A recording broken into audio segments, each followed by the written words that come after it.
Hey everybody, today we're going to start the study of ancient Rome. We're going to spend 2 weeks or two modules on Rome. One is going to be on the Roman Republic, and then the next module will be on the Roman Empire. So there'll be 3 videos, I think, in this series, and then more when we get to the Roman Empire. So if you want to follow along, the PDF file is Rome 1, Founding and the Early Republic, and I'm kind of going to go through this with you. I've also uploaded some guided notes you can take as we kind of go through these videos if you'd like. It'll probably help you out on the quiz. So here we go. Okay, so Roman history is usually divided into a couple periods: the Roman Republic, and then the Roman Empire. Sometimes there's a third period in there. If you look at slideshow 3, Rome is founded in 753 BC, and then in 510 BC or 509 BC, the Roman monarchy is overthrown. So from 753 to 510 or 509, thereabouts, you have the Roman regal period. That's the time when kings ruled. And then from 509 till 31 or 27 BC, the dates are a little bit different. You have the Roman Republic, and then from 3127 BC all the way to 476 BC or AD, sorry, that's AD, 476 AD, you have the Roman Empire. So this module is going to be kind of on the regal period and the Republic. There's this kind of phrase, Senatus Populusque Romanus, that just means the Roman Senate and the people. That's kind of like the motto of the Romans. That's how they referred to their state, to their country. It might be like saying, instead of saying the United States of America, you would just say USA. That's basically what SPQR means. If you look at slide 5, I got some geography elements of Italy. Just kind of look over that. There might be a geography question or two on the quiz. But yeah, I kind of want you to look at the geography a little bit. That's where Rome is born. If you look at slide 7, there's lots of peoples that inhabit Italy before the Romans kind of come to prominence. You don't have to know all these. The Etruscans are probably the most important. They actually influenced the Romans a lot. And there's kind of a theory that during the regal period, that period 753 to 509, a number of those kings were actually Etruscan kings, not Roman kings. So we'll talk a little bit about the Etruscans. So if you kind of look at slide 8, historians aren't sure about the origins of the Etruscans. No Etruscan literature survives. Our sources for the Etruscans are archaeology, later Roman stories about the Etruscans. There are some surviving inscriptions that we can't read. I think they're written in Greek, but they're with Greek letters, but in the Etruscan language, so that's kind of weird.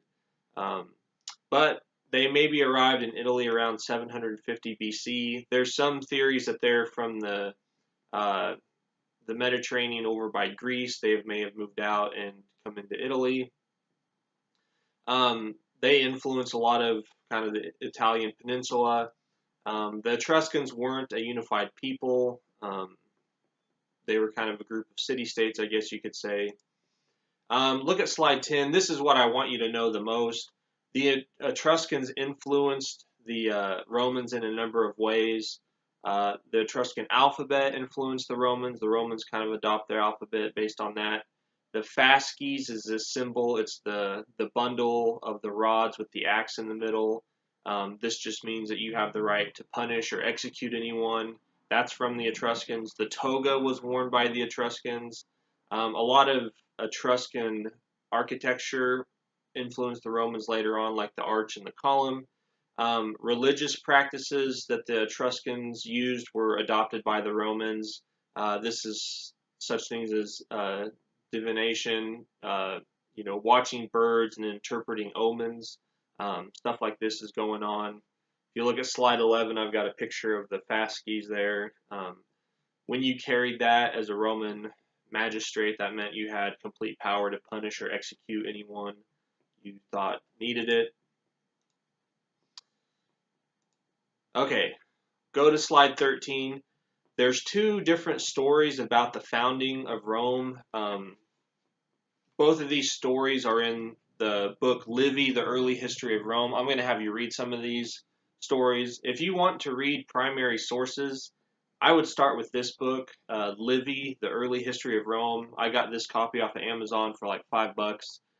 It's really fun to read. A lot of historians don't like Livy because it's like myth mixed in with history. But like I said earlier, I think with the Greeks, I kind of like that kind of stuff because it makes history more exciting. So there's basically two stories of the founding of Rome. One has to do with the Trojan War. So there's this guy, Aeneas. If you look at slide 13 on the left, the guy carrying the old man, that young guy is Aeneas. He supposedly was one of the Trojans that escaped before the city of Troy was sacked by the Greeks, and he travels all throughout the Mediterranean, basically getting to Italy. There's a great epic poem by Virgil. He's a Roman writer called the Aeneid. This is just the story of Aeneas traveling throughout the Mediterranean. So the Aeneid is basically Rome's epic poem of origin. Think of like the Aeneid as being Rome's Iliad and Odyssey. Okay, it's kind of like the most important epic poem of Roman literature.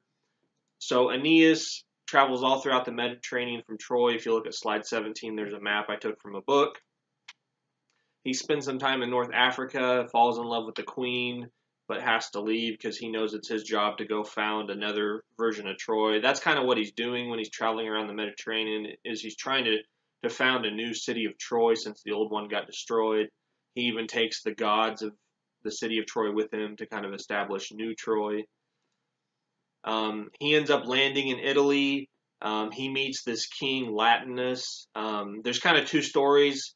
One story is that Aeneas lands and Latinus comes to him and says, "What's going on?" And they end up fighting a battle, and Aeneas is victorious, and then him and Latinus become friends. Another story is that Aeneas and Latinus are about ready to do battle, but Latinus says, "Hey, like, before we fight each other, why don't you tell me your guys' story?" So Aeneas sits down with him and tells him his whole story about how his city was destroyed. He's been traveling the Mediterranean.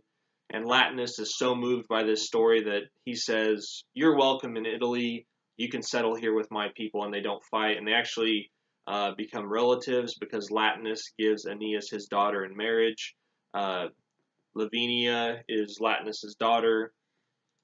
There's also, the story continues, Lavinia was promised to a different guy named Turnus. So Turnus turns out to be pretty mad at Latinus. So Turnus goes to war against Latinus and Aeneas because he wanted the daughter of Latinus. Turnus ends up killing Latinus. Later on, Aeneas defeats Turnus, but Aeneas is killed in battle. And if you look at slide 23, you see the first person there is Aeneas, and then the 17th person down there is Romulus. So in Livy's book, he connects Aeneas, the Greek, the Trojan, all the way down to Romulus, the Roman founder. So basically what you have is Livy takes two stories, Aeneas and then the story of Romulus, which I'll tell you here in a minute, and he combines them to show that they're connected. A lot of historians think this was a way that the Romans could kind of claim, like, to have a magnificent past, just like the Greeks did. Okay, so that was Aeneas, kind of his journey. Now you have the founding of the actual city of Rome. So Aeneas kind of founded the people, and he's related to the people that later found the city of Rome. Traditionally, Rome was founded in 753 BC by Romulus. There's these two brothers, Romulus and Remus. Their uncle wants them murdered because the uncle seizes power. It might be the great uncle. I think it's the great uncle. This evil great uncle seizes power in Rome, or in Italy. It's not Rome yet, and he orders Romulus and Remus to be killed because they're heirs to the throne. The people that are supposed to kill them bungle it. They take these baskets and they're supposed to put it in the Tiber River, but the river's flooded, so they can't get to the river. So they say, "Let's just put it at the edge here. The water will wash them away and kill them." Well, it doesn't. They get raised by a she-wolf for a while. If you look at slide 25, there's a bronze statue there of that. Later on, this farmer or shepherd finds them and takes them home and raises them. Turns out later on, the two brothers grow up. They help kill their great uncle, and then their great grandfather, they end up putting him back in power. And then after all this is settled, Romulus and Remus are bored, so they decide to found a new city. They can't decide who should build the city, so they both decide to build on separate hills. One builds on the Palatine, one builds on the Aventine, and they build these walls.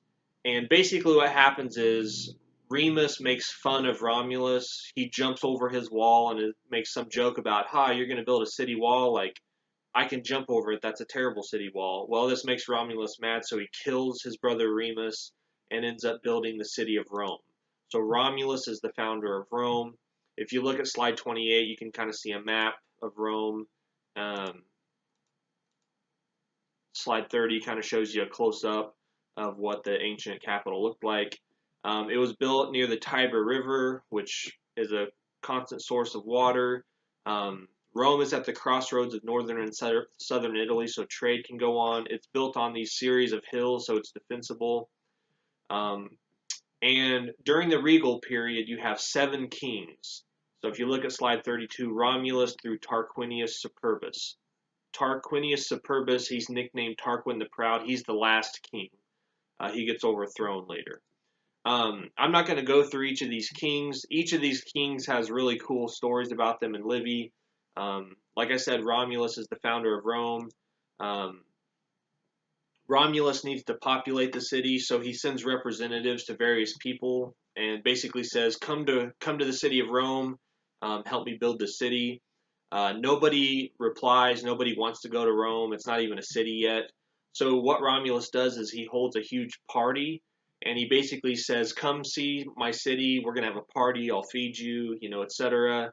So all these people from these surrounding cities or city-states come visit, and basically Romulus uses this as a pretext to kidnap the women he needs to populate his city. So if you look at slide 36, this is called the Sabine or Sabine women. Basically what the Romans do is they just kidnap all these women and force them to marry them and to bear their children. If you look at slide 37, I think I'm going to have you read this. I can't remember off the top of my head, but I'll kind of summarize it for you in case I don't. But basically, the fathers of these women decide to declare war on Rome to get their daughters back. So there's a series of wars or battles. The Romans are always victorious. Then the last group of fathers come to fight. And basically, the women, by this time, according to Livy, have fallen in love with the Roman husbands. And they go out in the middle of the battle and they say, stop. If you look at slide 37, you can see that picture. That girl is saying, stop. These Sabine women give this big old speech and they say, if you guys continue to war, we're going to be orphans and widows because our fathers and our husbands will die. Can't you guys just get along? And according to Livy, everyone kind of, gets along then. The fathers and the sons-in-laws get along and everybody joins Rome and it's all fine and dandy. Romulus ends up dying. He's taken up in the clouds. So kind of according to legend, he doesn't die. He's taken up. Like I said, I'm not going to talk about all the kings. I'll have you read a story called the Horatii that takes place during the kingship of Tullus Hostilius. It's kind of an interesting story. Mainly what I want to talk about is Tarquinius Superbus, Tarquin the Proud. He's the last king. He's considered a bad king. He seizes power. He has the previous king killed. Livy talks about how Tarquinius Superbus lived in fear because he had seized power illegally. So he got the throne through violence. Now he's worried others are going to commit violence against him. So Tarquinius is really a paranoid king because he's always worried somebody's going to do to him what he did to the previous king. There's kind of this interesting story about this city of Gabii. He can't conquer it. He goes to war with it, and they resist. They defeat him. So what he does is he sends his son Sextus to infiltrate the city. Sextus, Tarquinius, goes to Gabii, and basically says, my father's trying to kill me. He's nuts. He's killing all his family because he's so paranoid about his throne. Can I have sanctuary in your city? And all the people of Gabi are like, yeah, great. Like, welcome aboard. He's trying to kill us too. And over time, Sextus wins their support, and they eventually put Sextus in charge of the military. And at this point, Sextus sends a message back to his father and says, hey, I've gotten the people to trust me. What do you want me to do now? And this messenger that took the message from Sextus to his father Tarquin, he gives the message to Tarquin, and Tarquin doesn't say anything, and he just starts lopping off the heads of the flowers in his garden, but he never says a word. So the messenger goes back to Sextus, who's in Gabi, and says, your father didn't say anything, he just lopped off the heads of these flowers. So what ends up happening is Sextus is like, oh, I know what my father wants. He wants me to kill all the leading men of the city. So that's what he does. So he executes the leading men of the city, and in that way, Tarquin the Proud actually takes over Gabi.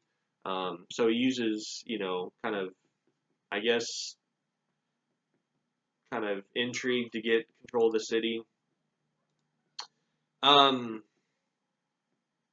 Livy's got this quote about, he had nothing whatever by which to make good his claim to the throne except actual violence. He was the first of the kings to break through the traditional custom of consulting the Senate on all questions, the first to conduct government on the advice of his palace favorites. There's a story about this guy named Turnus Herdonius. Basically what happens was, I'm not going to tell you the whole story, I'll let you read it. Basically, Tarquin the Proud just kills all his rivals. That's what he does. Tarquin or Tarquinius, Tarquin the Proud, he's got all these names. He builds a lot in Rome. He builds the Temple of Jupiter. He makes coins. He constructs the Cloaca Maxima, which was kind of this drainage ditch in Rome. Something happens while he's building one of these temples. A snake comes out of the temple, or out of this column that they're building, and it panics everyone because that's seen as a bad omen. You're building this temple and this snake comes out. So what Tarquin the Proud does is he sends his sons, two of them, not Sextus, two other sons, he sends them to the oracle at Delphi in Greece. This is a famed place to go. And he says, find out what this means. So the two sons of Tarquinius go. Their names are Titus and Aruns, and they also take along a man named Lucius Junius Brutus. I want you to remember his name. His name is very important. Basically what happens is all the leading men of Rome, when Tarquin takes over, he confiscates their wealth, he exiles them, he kills them.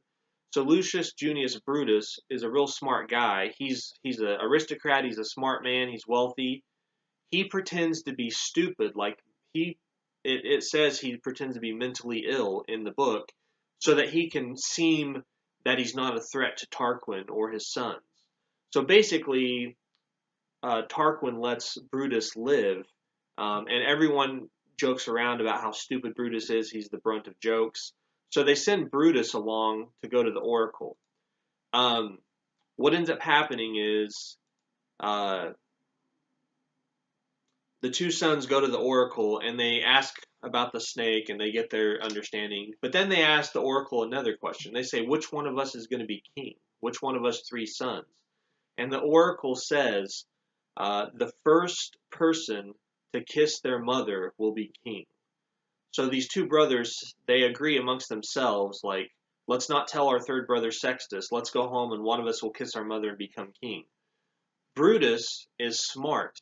He takes the oracle to mean the first one that kisses his mother. That means whoever kisses the earth first, is because the earth is our mother. That's what he believes it means. So he is real clumsy, or pretends to be. He trips and he falls down and he kisses the ground. And the two brothers kind of laugh at him and they're like, "Oh, Brutus, you're such an idiot. You're a klutz." But really, he's kissing his mother first so he can be king.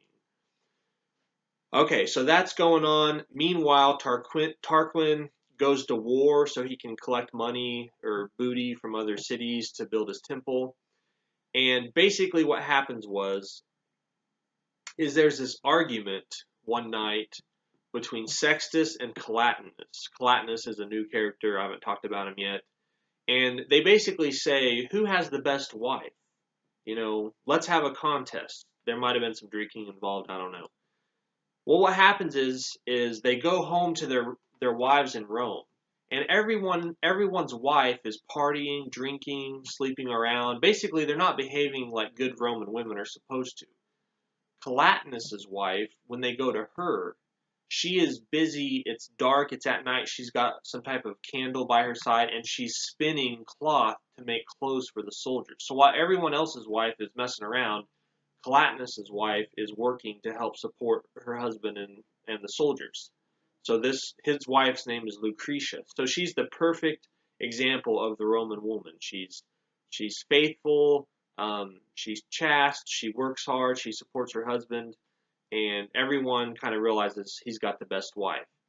Well, Sextus actually, when he saw her, he kind of gets turned on by her, and he comes back to her later and basically says, "You have to sleep with me." He tries to force himself on her.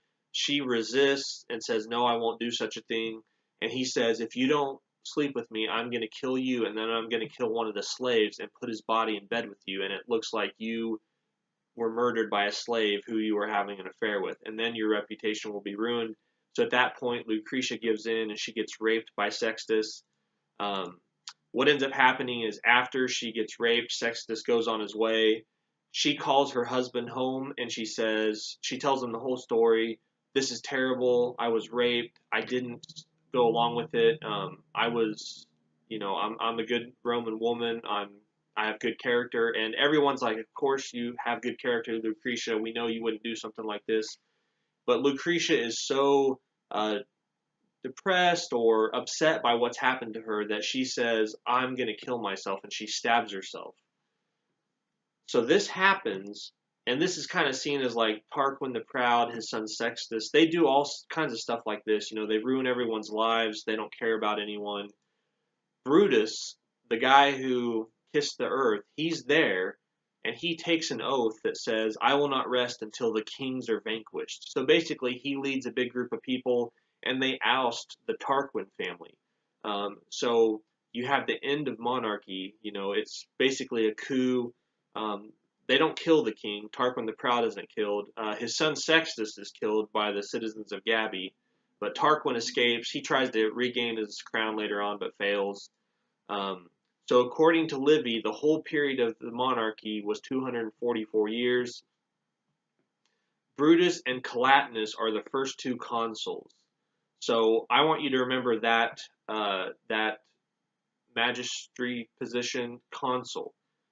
Consuls replace the king. So there's no more monarchy, there's no more kings, but there's this new political office called the consul. It's kind of like the executive office. Okay, so that's kind of the story, the myths about the regal period. What do we know for kind of historical fact? If you look at slide 76, all the sources agree that Rome was ruled by kings. We don't know how long the regal period was. It might not have been as long. Livy, who wrote a lot of these stories, he had access to material that's now lost to history. So he had more sources to work with than we did. But if you read Livy, his goal is basically to make history enjoyable and to teach you a lesson. I'll have you read a quote in the discussion. It says something that, Livy says that history is the best medicine for a people. It lets them know what was wrong with the past and what mistakes to avoid. So according to Livy, history should teach you morals. It's not just a dry recitation of facts or what happened.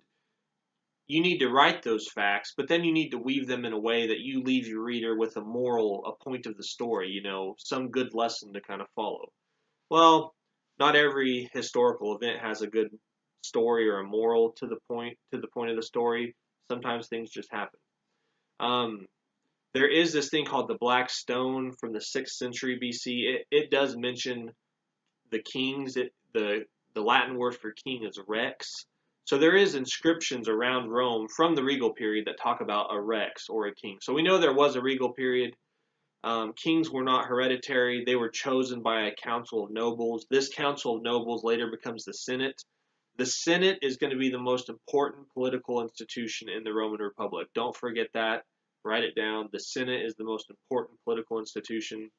The kings had authority over the military, administration of justice, and religion, but they had limited power, kind of like the Basileus of the Greeks. Sometimes when there wasn't a king, but they were trying to figure out who the next king would be, there would be this interim period called the interrex, the time between the kings. The most important distinction in the regal period is citizen versus non-citizen. One of the chief duties of citizen is to serve in the military. The populus Romanus, that's the whole body of those who gave military service, participated in the public religion, attended the popular assembly. If you serve in the military, you have to be a citizen, you have to own land, you have to provide your own equipment. So this is more like a militia than an actual army. Romans would fight in the phalanx formation. Roman politics, like I said, the Senate is the most important institution. There's basically two groups of citizens. There's patricians and there's plebeians. That's kind of upper class and everyone else. And maybe not so much upper class as like people from noble families. So like if you think about like American politics, you know, the Kennedys, the Roosevelts, the Bushes, the Clintons, those are kind of the patricians. They're the families that are really got a lot of history, got a lot of power in America. That's who the patricians would be. The plebeians would be kind of everyone else. Only patricians can be senators. People would meet in these popular assemblies. The most famous one is called the Curiate Assembly. Roman citizens had three names. If you look at slide 79, that kind of explains their naming system. There's something called the clientela system. This is really important. Basically, you would have a patron up here, probably a rich person, well off, good connections, good family name. They would grant a favor or a beneficium to somebody who's below them, and that person below them would be called a client. So a patron gives a favor to a client. Maybe they give them a job. Maybe they help them out of debt. So then the client at the bottom owes an obligation back to the patron. So it's kind of this circular system. You give each other things. Maybe the patron helped you get a job, so vote when time comes to vote, you support them voting. Or when they give a public speech, you know, if you're the client, you go out and you get the crowd cheering for them, stuff like that. So there's two basically social ranks. These are called social orders, the patricians and the plebeians. If you look at slide 81, I kind of got that clientela system kind of mapped out a little bit. Okay, so that's a little bit about the regal period. Now I'm going to get into the Republic. So look at, I'm on slide 83. So consuls, that's what replaces the kings. They exercise something called imperium, which is basically just authority. If you have the imperium, you have the authority to do stuff. There were two consuls at a time. So that's kind of like the Spartan kings, two kings at a time. They can veto each other. They have the right of auspicion, the right to take omens from the gods. They can appoint dictators. Dictators are only appointed in times of great trouble. So let's say the Roman armies are defeated and there's an enemy army marching on Rome. Who's in charge? Let's appoint a dictator and tell him, your job is to defend the city. So dictators are only appointed in times of trouble, and they're only appointed for 6 months, and they have a specific thing they have to do. They can't do anything. If Rome's about to be conquered and you're given the dictatorship, you can't reform the economic system. Your only job is to protect Rome. If you start getting into other areas of reform, they'll be like, "Whoa, that's not in your job description." The Senate, that's a really important institution, the most important, but they couldn't pass any laws. They were just advisory or a council of elders. They could veto legislation, but they can't pass it. So that's important to remember about them. There's lots of popular assemblies. There's the Comitia Curiata. There's the Comitia Centuriata. There's actually 4 main ones in the Roman Republic period. And I don't want to get into it because we could spend, multiple videos just talking about these assemblies. Here's how I describe it. Think about the American system of government. You have the Senate, and then you have the House of Representatives. The Romans have the Senate, but then think about having 4 different House of Representatives, and all 4 of those could pass different laws at different times. That's kind of how the Roman Republic worked. So I don't want to get into those popular assemblies, but that's kind of how they work. If you look at slide 88, these are different magistracies that were held. So these are different officials, I guess you could say. You don't have to know what all of these are, but kind of look through those. You can kind of see what some of their job descriptions were. Look at slide 91. Here's some important concepts about Roman government. Basically, the Roman Republic, it wasn't a democracy. Not every person voted. It was more of a rule by the best men, I guess you could say. Two, I guess, characteristics of the Roman Republic that helped prevent the abuse of power or helped prevent against the return of the monarchy are collegiality, power sharing between magistrates.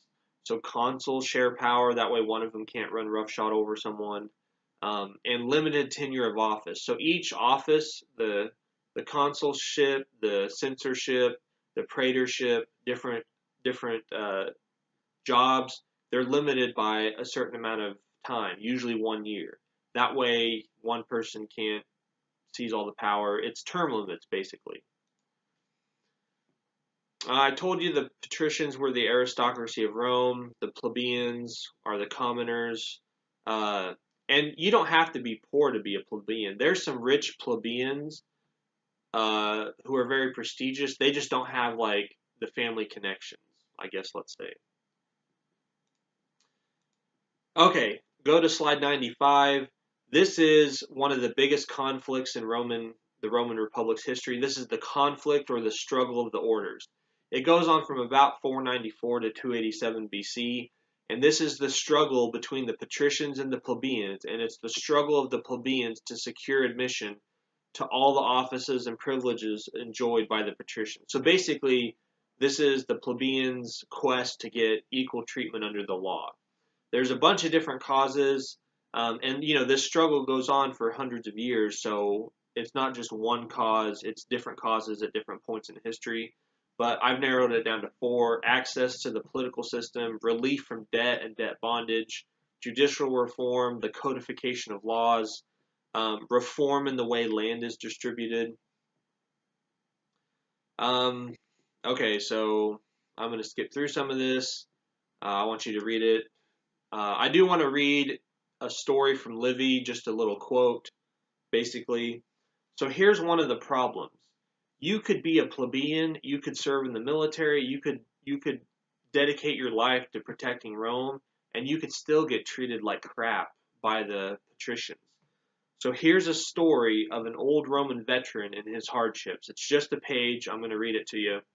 So here it goes. Okay, and there's actually the Romans are threatened with the reason this story comes up is there's an enemy army coming on Rome, so that there's actually a war going on during this. So let me find the right spot. Okay,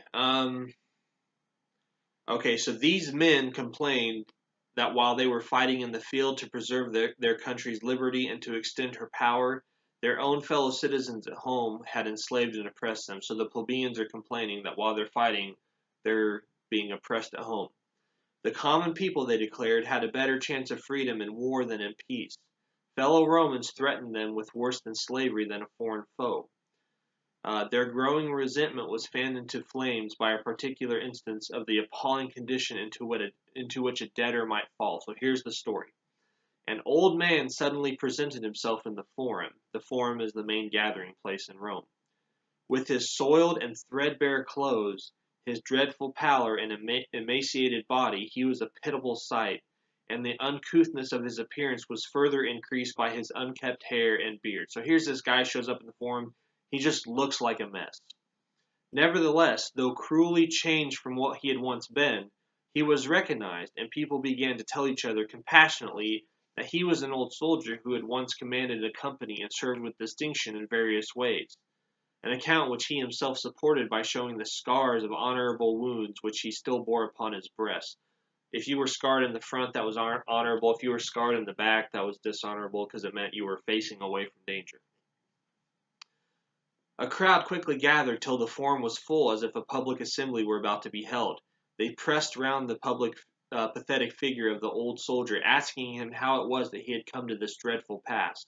So how did you get this way? You used to be a veteran, courageous, you had men following, serving under you. So here's what he says. While I was on service during the Sabine War, my crops were ruined by enemy raids, and my cottage was burnt. Everything I had was taken, including my cattle. So while he's off fighting, his home, his property is destroyed. Then when I was least able to do so, I was expected to pay taxes and fell consequently into debt. Instead, on the borrowed money, interest on the borrowed money increased my burden. I lost the land which my father and grandfather had owned before me, and then my other possessions. Ruin spread like a disease through all I had, and even my body was not exempt from it. For I was firmly seized by my creditor and reduced to slavery. Nay, worse, I was hauled away to prison and to the slaughterhouse. So basically, that's what can happen to you if you're a plebeian. So that kind of gives you a personal account of why the plebeians struggled against the patricians. Sometimes when different city-states threatened Rome, sometimes the plebeians would refuse to fight. Sometimes they said, we'd be better off being conquered. That's what's on page 135 and 136. I'm not going to read it. This guy named Servilius, he basically passes some reforms. He made it illegal to imprison Roman citizens. He made it illegal to sell their property of any soldier on active service or interfere with his descendants.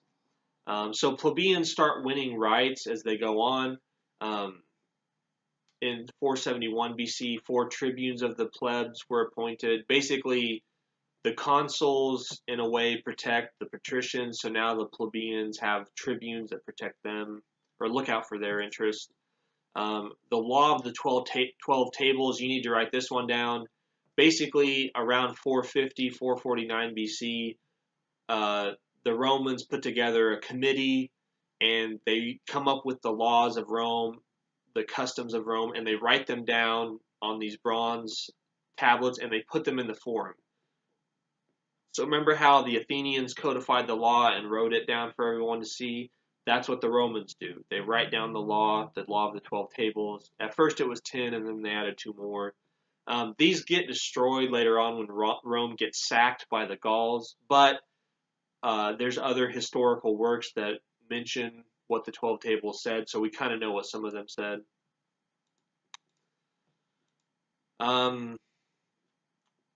I got more stuff in here about the 12 tables, but I'm going to skip over that. There's certain laws that get passed throughout the struggle of the orders. So if you look at slide 109, some laws that allow intermarriage between patricians and plebeians get passed. Before this law, plebeians couldn't marry patricians. You get laws that require one of the consuls to be a plebeian. Eventually, plebeians become senators. That wasn't allowed before. Now the patricians they still hold on to their privilege a little bit. When the plebeians get to join the Senate, the patricians create 2 types of senators, and it's in name only, but one is patres and one is conscripti. So basically, patrician senators have this name that is more distinguished than the plebeian senators. The law that ends up ending the conflict or the struggle of the orders is the Lex Hortensia. So this is on slide 112. You need to know this. Basically, it says any law passed by the council of the plebs is binding on both the patricians and the plebeians. So this council of the plebs, this is one of the assemblies. Remember, Rome has multiple assemblies, popular assemblies. This is probably the most important one, the council of the plebs. Anything they pass is now law on everyone else, including the Senate. So in some ways, they're more powerful than the Senate. So that's kind of a quick overview of the regal and republic period, at least the start. We got 2 more videos to go, so I'll see you next time when we talk about part 2.